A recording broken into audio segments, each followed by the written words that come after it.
அனைவருக்கும் வணக்கம். இந்த வீடியோவை தள்ளி விடாமல் பாருங்கள். அவ்வளோ பக்குவமாக நகைச்சுவாக எடுத்துருக்கோம். குலுங்கி குலுங்கி சிரிக்கலாம். ஆனால் கமெண்ட்டில் சொல்லுங்கள், பார்த்துட்டு கமெண்ட் சொல்லுங்கள். ஆனால் தள்ளி மட்டும் விட்டு பார்க்காதாங்க, முழுமையாக பாருங்கள். உங்களை வேண்டிக்கிறேன். வீடியோக்கு லைக் பண்ணுங்கள், ஷேர் பண்ணுங்கள், கமெண்ட் பண்ணுங்கள்.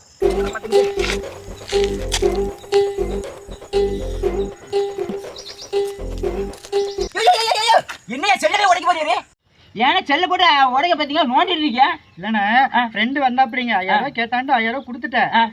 போயிட்டு செல்லுக்கு போட்டு விடுறேன்னு சொன்னா, அதான் செல்லுக்கு ஃபோன் பண்ணி செல்லுக்கு போட்டு விட்டேன்னு சொன்னா, அதனாலதான் இப்போ செல்லுக்கு வந்திருக்கான்னு பார்த்துட்டு இருக்கேன். ஒரு முட்டா பையன் வசமா ஏட்ட மாட்டிக்கிட்டானே.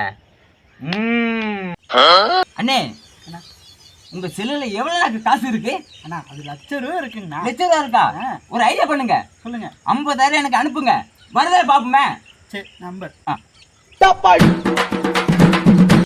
போட்டு வந்த மாதிரி இருக்கு, வராம இருக்கு. நானும் பார்க்கேன், நோண்டி பார்க்கேன். 50,000 வந்துட்டா.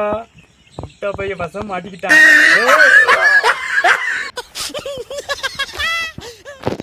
அண்ணே அண்ணே, இன்னைக்கு என்ன கிழமை தெரியுமா? என்ன கிழமை?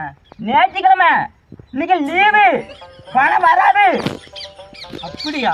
ஆமா, நான் பயந்துட்டேன். அண்ணே நான் கிளம்புறேண்ணா வீட்டுக்கு. நான் வண்டினா? நான் வண்டி இல்லைண்ணா. ஒரு வண்டி தான் வாங்கலாம்லண்ணா. அண்ணே உங்க புண்ணியத்துல நான் வண்டி கண்டிப்பா வாங்கினேன். நான் கிளம்புறேண்ணே, நாளைக்கு வரேன். நாளைக்கு வரேன். இந்த முட்டை பைய மாதிரி நாலு இருந்தா காரே வேங்கிருவேன். பாவம் குழம்பிட்டு நல்ல மனுஷன்.